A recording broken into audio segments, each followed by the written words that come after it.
Hi, welcome to My Favorite Mistake. I'm your host, Mark Graven. In fighter jet aviation, mistakes can be fatal. So the systems around learning, debriefing, and continuous improvement are rigorous by necessity. So my guest today is going to talk about all of that and more. He is Christian. He goes by Boucousis. He's a former Australian fighter pilot and the CEO of Afterburner, a leadership company that spent 30 years translating the discipline of fighter aviation into practical frameworks for business leaders. His latest book is called The Afterburner Advantage. Boo has worked with more than 3,500 organizations, including 2 NFL teams that went on to win the Super Bowl. He's also delivered keynotes for companies including Google, Microsoft, and Zurich. So Boo, welcome to the podcast. How are you?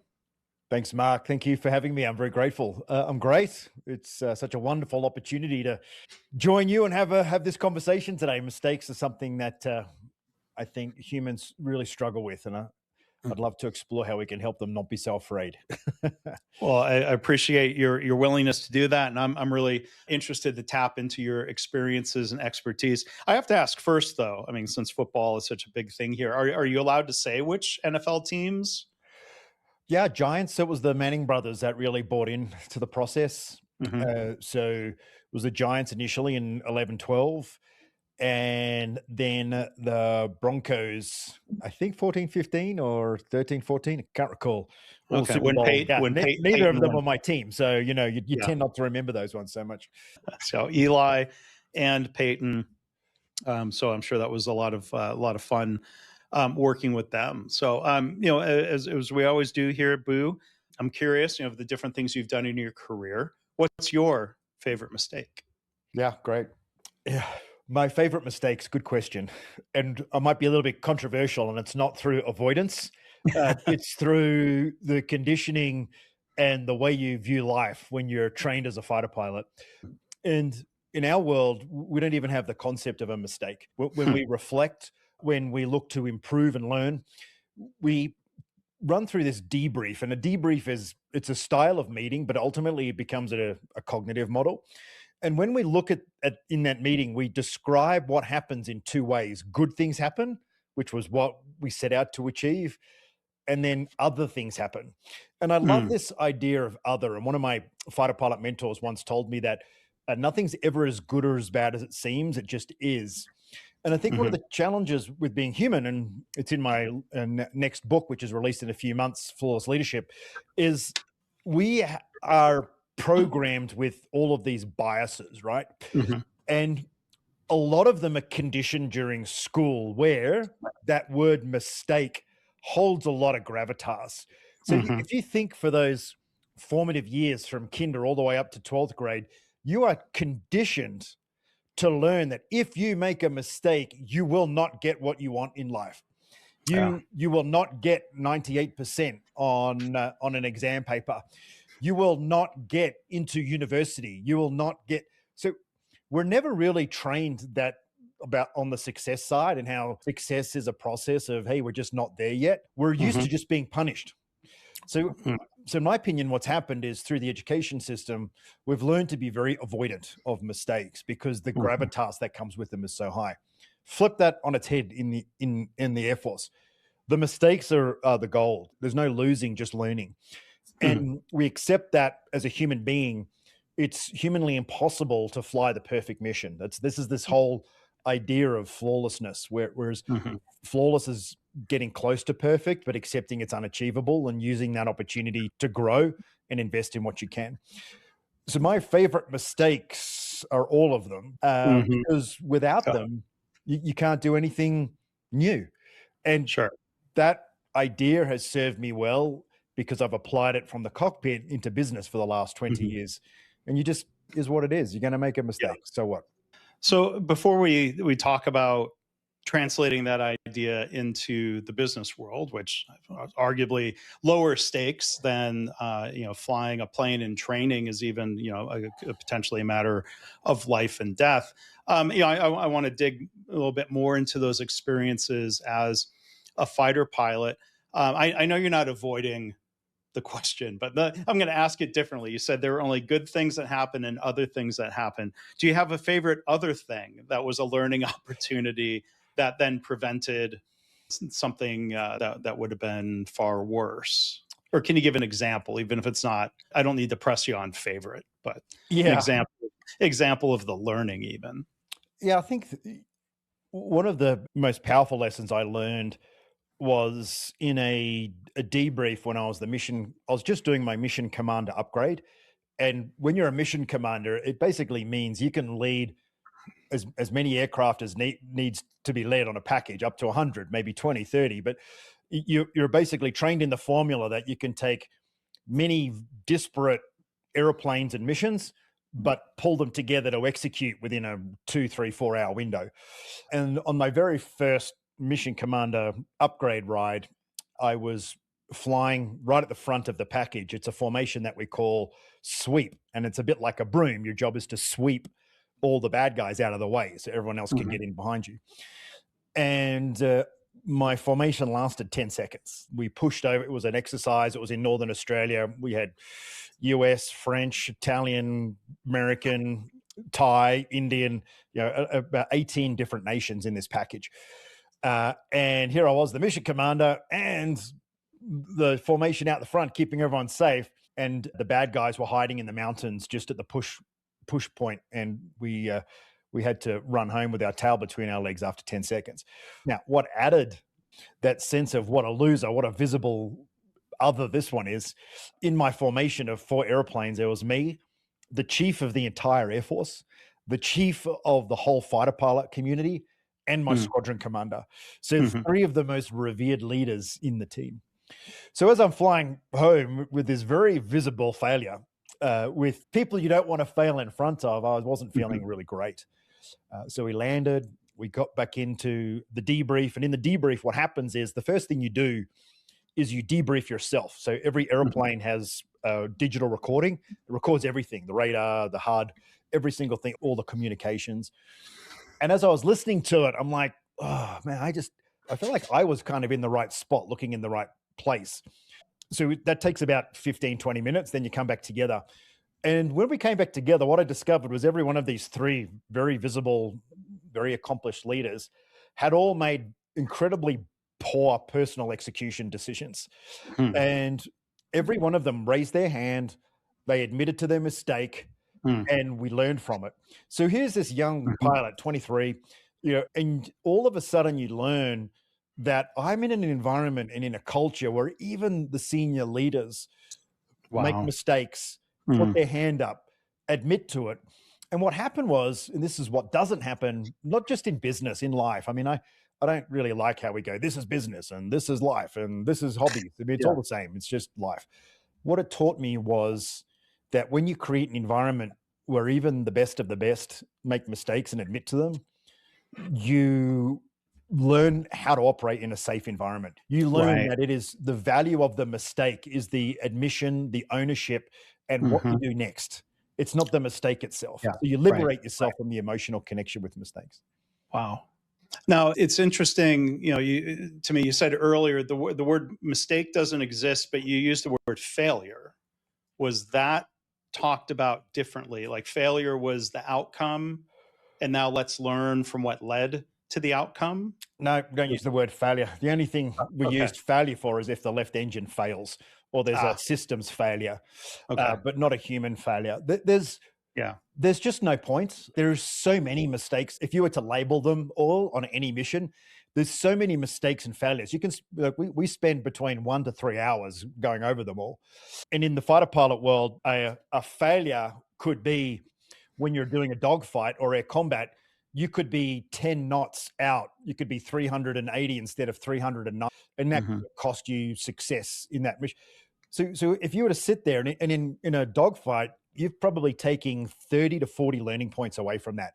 They're bundled up. They're like the same repetitive error. Like you're constantly missing the speed. So if you sat there and your leader was like, and then you did this, and then you did this, and then you did this wrong, and then, which is how professional sports, this is what Super Bowl teams do. You did this, and now you need to do that, do this, do this. You're not connected to the learning.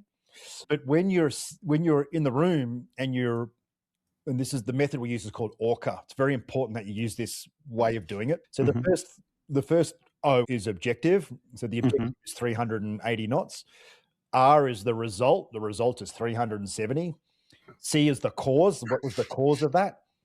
I pulled the stick back too far. And we use, when you fly an aircraft in air combat, it speaks to you. It makes different noises. So you'll know, like when you're in an airliner and you're coming into land and they put the flap down, it gets noisier. Right. Now, in a fighter jet, imagine your airliner was pointing 30 degrees nose up and it's like this, right? Yeah, so that noise that you experience compared to a fighter jet where it's about 30 times louder, you play with that. So you go, okay, so I was in the rumble, not the waterfall. So I was in the waterfall, not the rumble. So I need to stop pulling on the stick when I hear the rumble. And that's the A, the action. So I've taken a mistake. I've applied it to the context of what winning looks like. And now I have the action to win next time. Very different way of thinking about a mistake. For sure. One thing you talked about was the idea of debriefing individually, and then it sounds like then as a group. Do you find that translates well to business settings where you have people, let's say in a sales team or any sort of other team setting? It sounds very intentional that you want to debrief in your own mind first. Well, yeah, because, we live a life of perception. We live and view life through filters. And, there's around 188 cognitive biases, like little programs.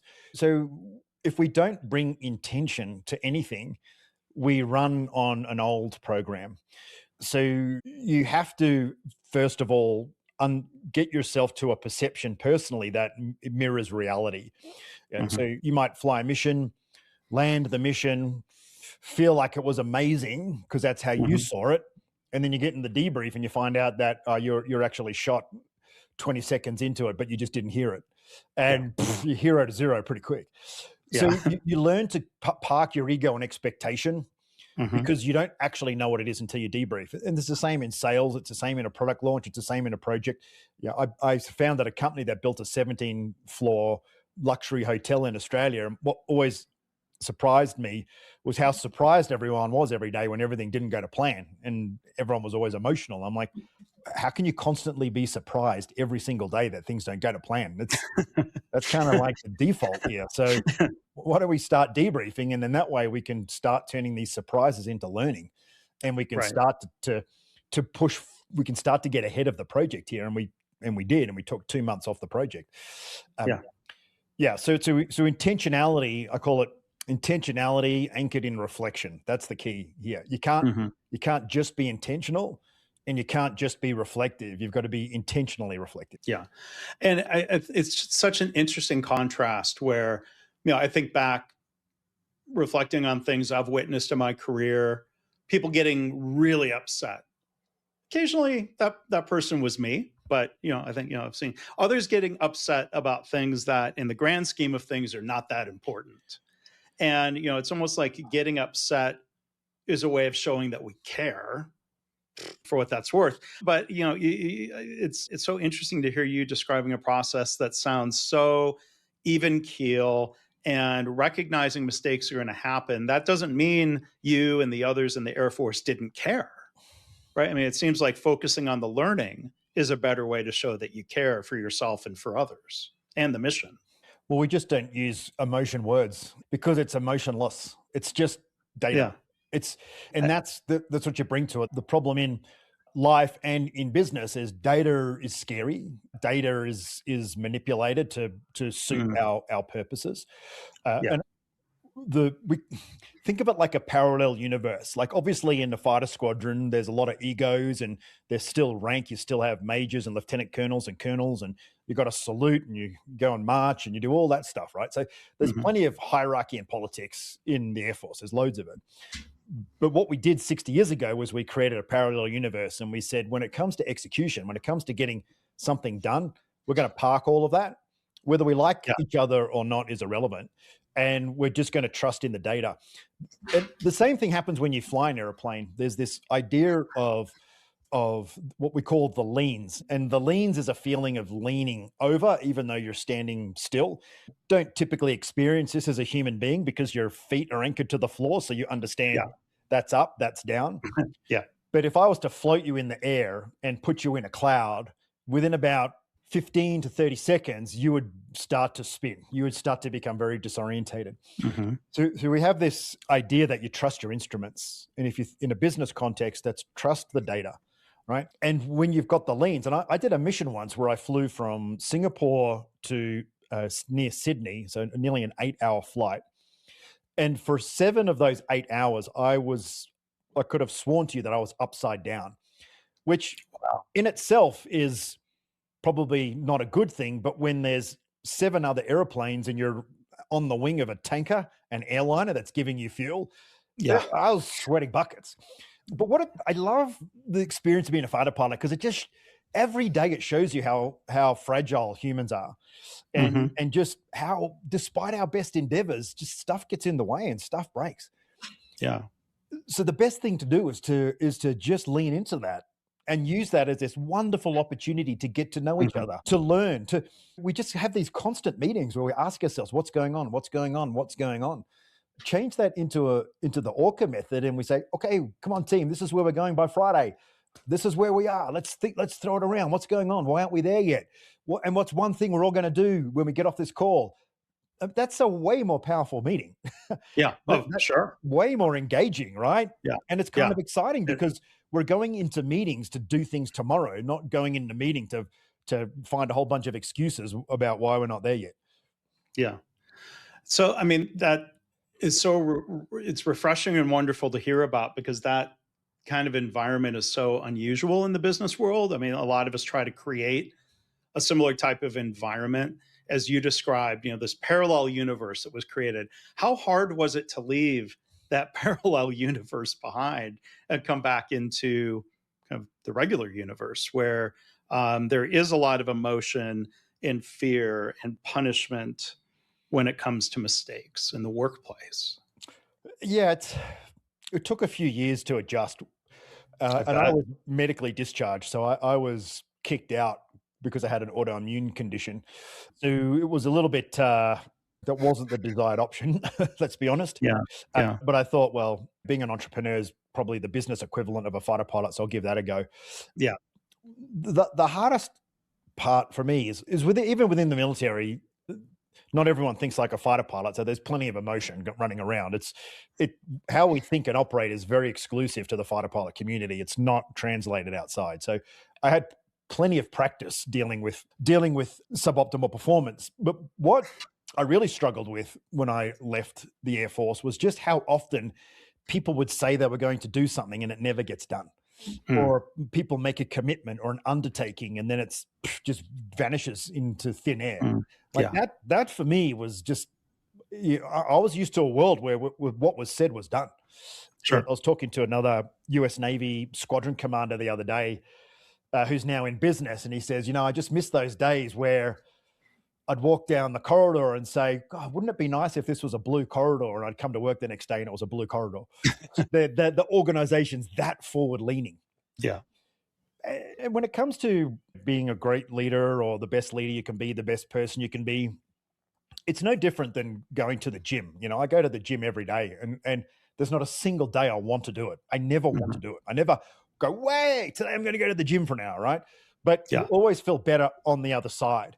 And that's what debriefing's like. It's like, look, it's a mistake and something didn't go well. That it ain't going anywhere. You know what I mean? Like it is and this comes down to where you build credibility and trust. It's like everyone knows it happened. And you sweep it under the carpet, which means if you as the leader sweep it under the carpet, everyone else starts to sweep it under the carpet. And then you start to lose the big picture of what's going on because no one's telling you because they're afraid. So when you just bite the bullet and say, hey, it happened, quick, let's get together and talk about what happened and let's fix it. It's like you release it. Yeah, there's this idea of mental residual, an emotional residual, and attention residual. So basically it says like if you're doing one thing and then you move into another thing, you keep the residual energy from the previous situation. So if something went wrong you bring that residual negative energy into the next thing. Mm-hmm. So it's really important to cut it. And debriefing and the ORCA method is a really great way to cut the residual and start with a fresh sheet the minute the conversation's over. Yeah. Well, and one of those things people, often leaders, say they want but don't really want is, the honesty or the candor about mistakes. Leaders might say, I want to hear the bad news fast. We've got an open door, and but then they punish people for speaking up or for using that open door. How do you talk about reprogramming, becoming a pilot, being kind of reprogrammed from your early experiences. And I mean you probably start that training in your early 20s, right? Yeah. So I joined when I was 19. Yeah.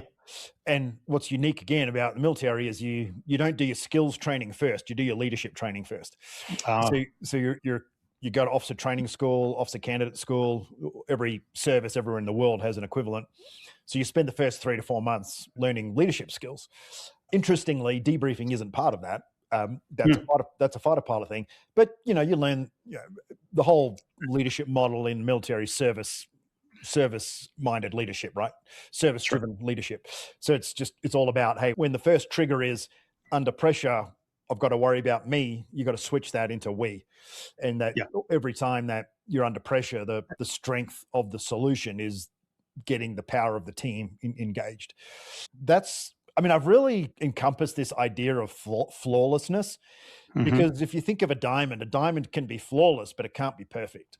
And when we talk about flawlessness, it means that everything that you can control, you're 100% committed to. So when a leader says, I want you to give me the bad news, I want you to be honest with me, that's not something that you can ask people to do. It's only something you can show people what to do.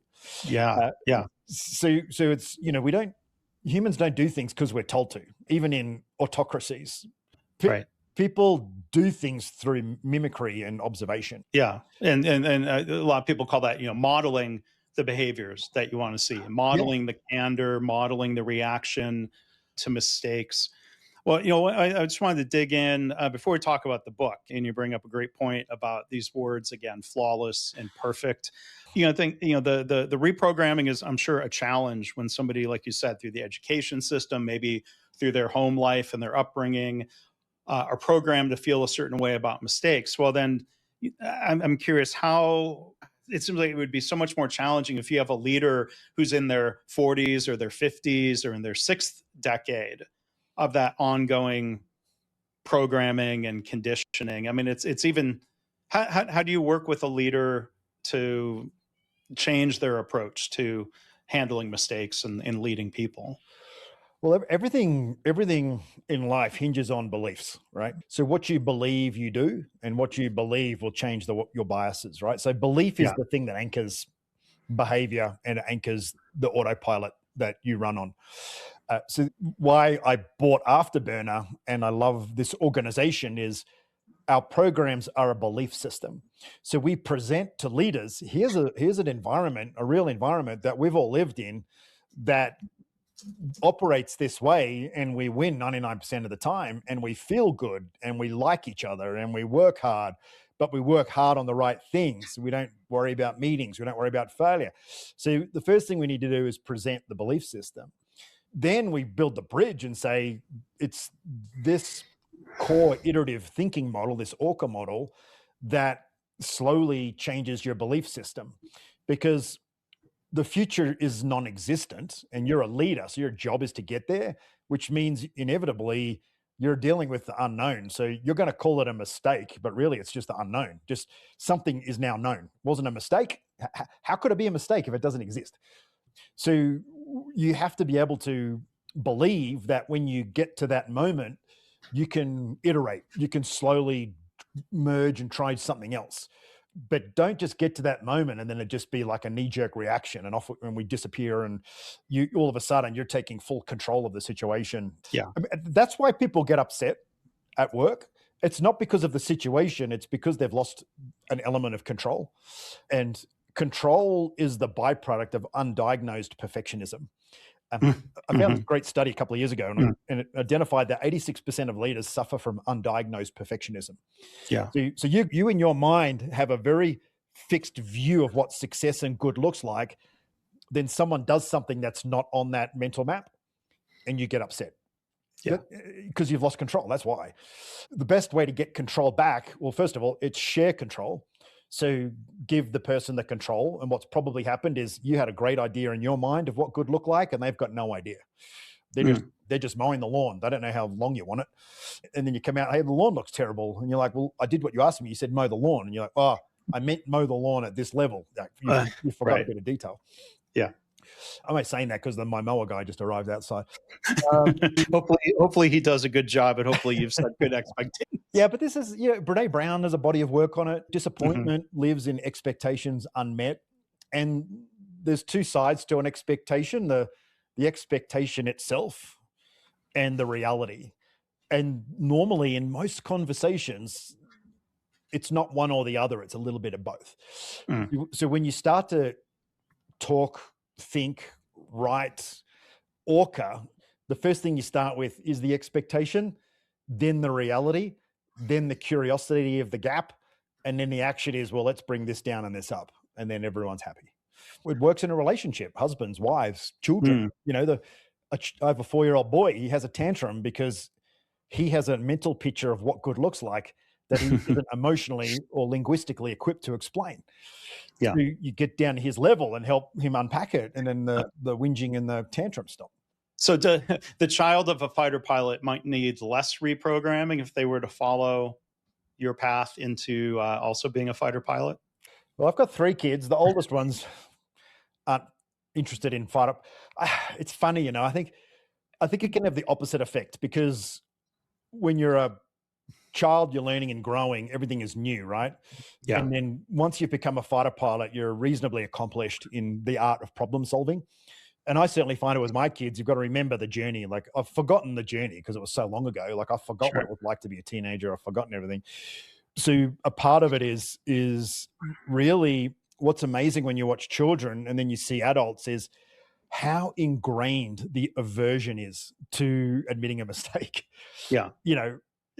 And just wanting everything to be nice, calm, and comfortable. That's just not a fun life to live in. You've got to embrace discomfort. You've got to create stretch targets and get yourself there. And one of the things I tried to instill in my kids is this idea of not yet. Like, you might need certain academics. You're just not there yet. You haven't failed. You haven't stopped. You're just a snapshot in time. And debriefing again and ORCA is just a great tool to help you understand what not yet looks like. Yeah. And then you can do something about it. And eventually you get there. It took me 17 years. I became a fighter pilot. It took me 6 years to become financially independent. It just takes time. Yeah. But you got to commit to the growth process to get there. Yeah. Yeah. That you made me think of the idea of a growth mindset and Carol Dweck's book and all the work around that. Not yet, it says, we can get there if we learn, instead of dwelling on the mistake or dwelling on the poor exam score or something that is creating the not yet as opposed to not. I'm not a good student. Well, you're not getting all A, not yet. I love that framing.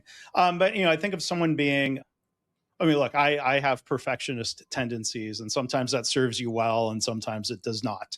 But, I think there's the one layer of, I certainly understand the idea of not wanting to admit a mistake because it stings internally, even if you're not being punished by somebody else. But then I'd love to hear your thoughts on whether it's children or adults in the working world, where they don't, like, they're so afraid of making a mistake, they do everything they can to avoid making a mistake, that they wouldn't have to admit it because they didn't make it. People might get overly cautious. Entrepreneurs probably are not of that mold. But what do you see about people avoiding mistakes instead of putting yourself in situations where they're inevitable, because that's how we learn and grow and build a business? I think there's, again, in the book, I kind of happened upon 2 different data sets, but when you look at them together, they actually correlate. One is the level of engagement in the workplace at the moment, which is around 21%. And the other is the rate of burnout, which is up in the high 50%, right? And burnout is tracking up and engagement is tracking down. So what that says to me is if you're burned out, you're busy. If you're busy, you're not aware. If you're not aware, you're not engaged and connected to your people, and engagement drops.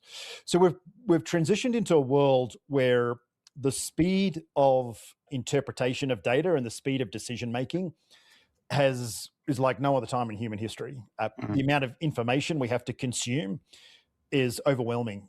And then we're also battling for the attention span of the people around us, because busy people who are overwhelmed are very distracted.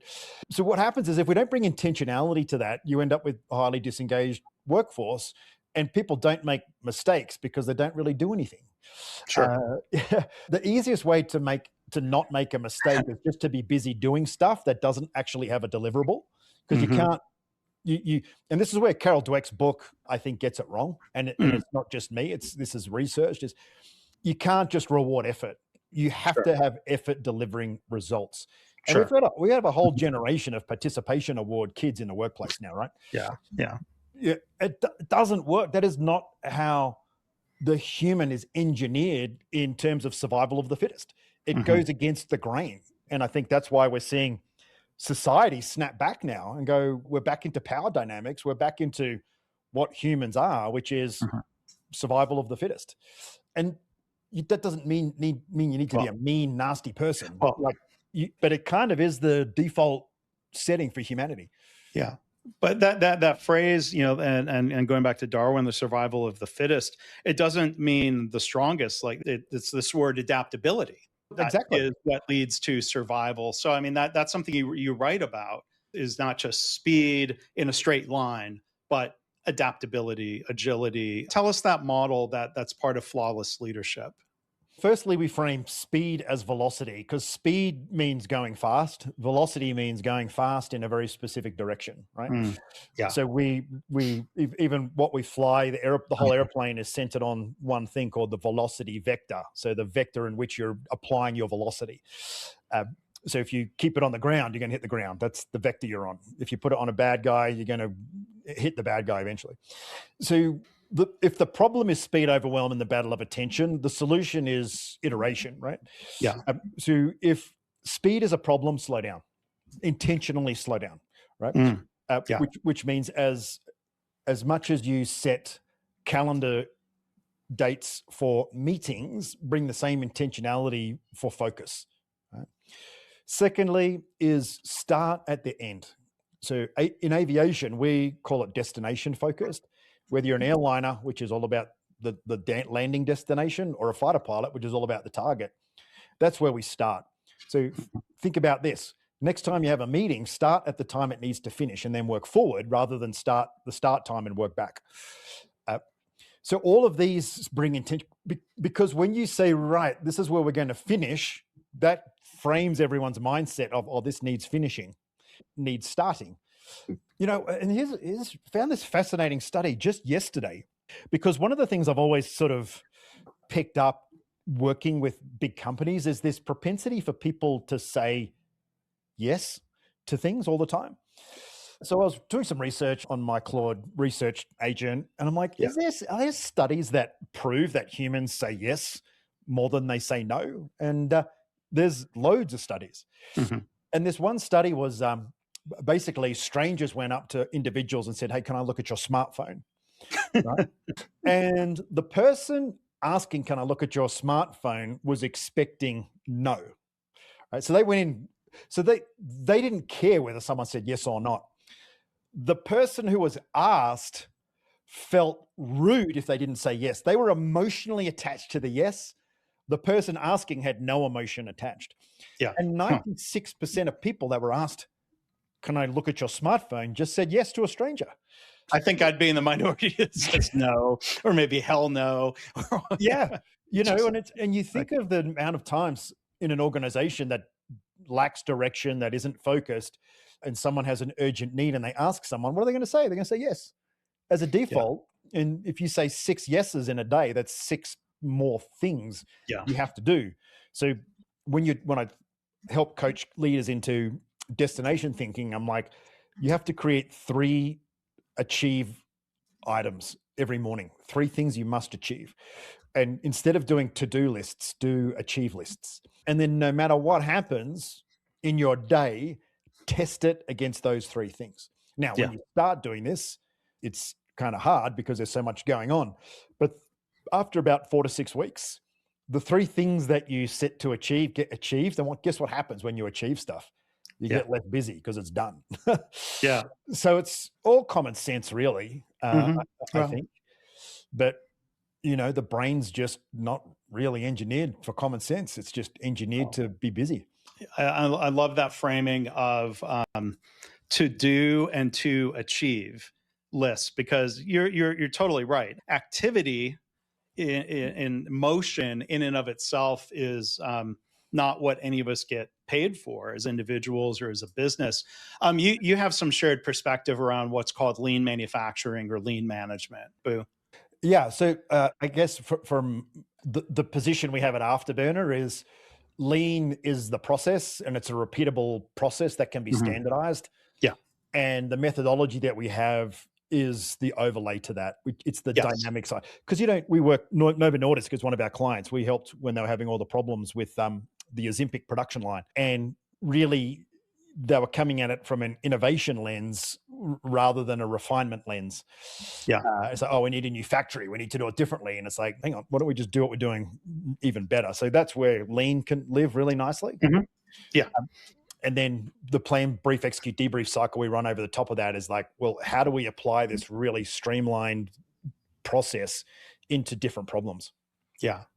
Yeah. I mean, and part of why I bring that up, what you were saying there reminded me of kind of a couple of core Toyota production system thoughts or expressions. One is, the idea again of like not confusing activity with value. And I'm going to paraphrase Taiichi Ohno, who's one of the creators of the Toyota production system back in the day. And I think he wrote something to the effect of, the only place where activity equals value is when you're at the zoo and you're watching animals move around. Yeah. Like, True. But for the rest of us in business, we might be doing the wrong things. We don't want to do the wrong things better or the wrong things faster. I think is a core lesson from lean that you're reminding me of. And then the second one, back to slowing down intentionally. There's a Toyota-ism about go slow to go fast, and that you may spend more time planning for the launch and of a new factory. You intentionally have a slower ramp up so that you can then accelerate more quickly, because that slow ramp up is going through the cycles of problem solving, not expecting it to be perfect or flawless, and learning, where a lot of companies say, well, we did the plan, we got to try to launch and go full speed almost right away. And that inevitably fails, and they're forced to slow down, and then the acceleration is slower because the learning is cycle. Yeah. The learning cycles are slower. I mean, you're always going to have this natural tension when you're creating something because it doesn't exist. So again, when you look at the planning fallacy, the optimism bias, and you look at some of the biases around planning and goal setting, is we actually get dopamine reward for the act of planning. And we can fool ourselves into the fact that it's been planned means it's done, right? Which is why it's very dangerous for organizations to have planning departments and execution departments. You should really, they should live together. So when you are dealing with the unknown, the only time it transitions is through action, right? So it's the only time something unknown becomes known. Oh, is there a rock under that dirt when I build my house? Dig. Yep, there is. So all of a sudden it's known and it's a problem. So now I've got to solve that problem. So I once heard a speaker say, I used to worry about the future so much, but then I just trusted that there's a different version of me, and that version of me is a kick-ass version of me. And that person always shows up later when it needs to.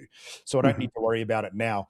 And I think that's like a fighter pilot too. It's like, yeah, I'm going to plan everything I know, and then there's going to be a bubble of ambiguity, but I've got enough tools in my toolkit to be able to handle any situation that you throw at me.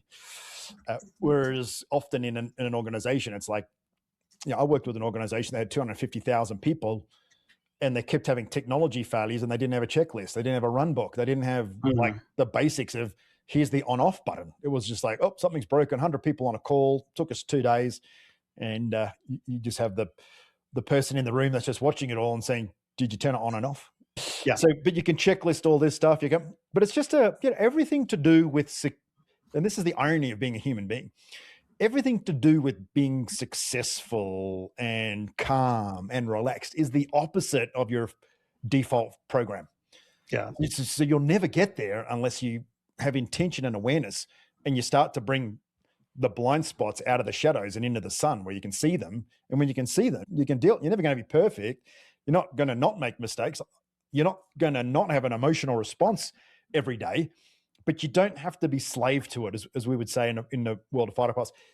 You don't have to let the aircraft fly you. It will, if you just leave it, it will fly you, and it'll fly you into the ground. You have the power to be in control of the airplane. Exercise that power. You don't have the power to control the weather. You don't have the power to control the enemy. You don't have the power to control the missile that's coming up to you, but you have the power to know what to do to respond and adapt to that.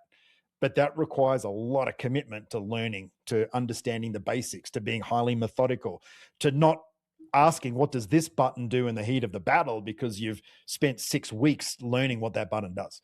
That's what we're missing. And the busier we are, and we're a development company, the less companies invest in training, the less they develop people. It's just go get the job done, and our leaders are just going to be 24/7 engaged and solve every urgent problem with a knee-jerk reaction. Like, that's kind of where we're at right now. Yeah. You're going to help people get out of that with previous book and the new book, Flawless Leadership. Maybe a final question, because I don't think we dug into it with all. There's so many great things that you're sharing with us here, Boo. The difference between perfect and flawless in a nutshell. Yeah, it's interesting. The word perfect has its origins in Latin and in scholastic and academic groundings. The word flawless actually derives from the word flaka, which is Nordic for stone, and a Viking word. And over time, the word flaka transitioned into flawed when the stone was broken. And then when the stone was repaired, or the stone wasn't broken in the 1600s, we came up with this word flawless in the English language. So perfection is an academic ideal. Like, it means everything has to be perfect, whereas flawless means a dimension is perfect. The rock is unbroken, but it can be broken. There is the potential that it's not perfect. So when we look at perfection, means you must be in control of everything you can control and you can't control. That's the only way you can be flawless. And that's unfair. Sorry to jump in, but it's unfair to think you can be perfect about the things you can't control, is one of the key points there, I think. Correct. But the internal narrative that we tell ourselves doesn't care about that. It just tells you you're a loser, you're hopeless, you're not going to be successful. You procrastinate because the perfection narrative is running in the background, because the way that the autopilot of the brain works, it says, hey, my job is to filter the whole world to make your life easy. And the easiest way I can explain success to you is failure or success. So I'm going to keep feeding you a narrative so you can keep the program running, so I can serve you. So your brain's actually forcing you into perfection, because otherwise it can't give you the most simple decision-making methodologies based on your biases. So you got to break, you got to say, hey, enough. I don't want to hear this anymore. I don't want to be anxious. I don't want to be burned out. I don't want to be overwhelmed, because the perfectionist by default becomes highly controlling, because you're trying to be perfect. You're trying to control everything. And then as you try and control everything, what's the byproduct? It's called overwhelm, because to control everything, you have to do everything. And then what happens then? Well, then you start to move further and further away from perfection. More and more goes out of control. So you grip tighter, you become more overwhelmed, and then you spiral into burnout. Like that, I call it the perfection death spiral. The tool to break it is the debrief, because that's the expectation reset every day. You'll never stop the perfection in a monologue narrative. It's hard coded, but you can reset it so it doesn't get a hold of you and doesn't drive you into the ground.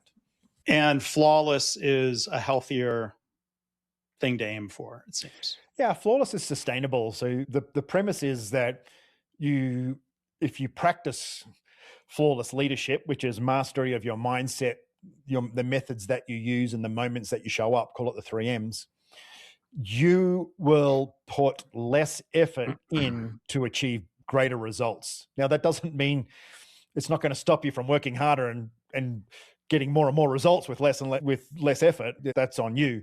And that's inevitably what humans do. We go, oh, look at that. I just achieved a massive result. I barely did anything. I need more of those results. Yeah. And I'll tell you a story. Like when I was working with the biggest company in Australia, it's called Woolworths. It's the biggest supermarket chain, one of the biggest in the world. And I worked with 7 leaders. And after 2 years, they came to me one day and they're like, so this program's really good, Boo, but what do we do now? Because I don't have anything to do. And I think I'm probably going to get fired.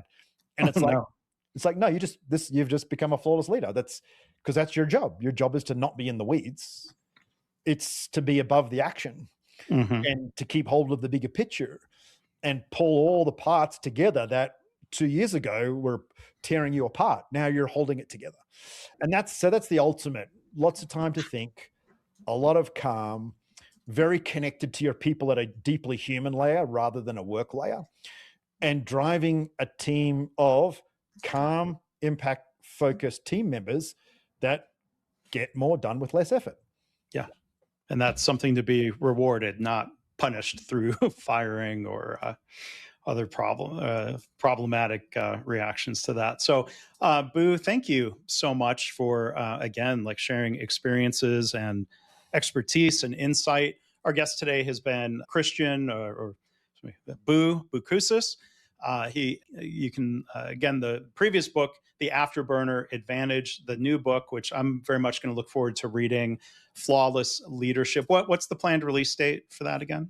It'll be a summer reading book. So it's with the publisher. So it'll be around August time. Around August. Okay. So coming soon, I think at the point of release of this episode. And there will be links in the show notes to the Afterburner Advantage website, the book website, or learn more about the book. And then you have an AI agent that's available now, right? Yeah, AI Boo is out there now. If you just Google my last name or Google AI Boo, then Boucousis, you'll find it on our website. Yeah, fun to continue the conversation or start your own conversation with AI Boo. Thank you so much. Really appreciate powerful perspectives. I wish we had more of this in the business world, but thanks to you and others who are trying to help create these environments where we truly can learn from mistakes. Thanks, Boo. Thanks for having me, Mark. Have a great day. You too.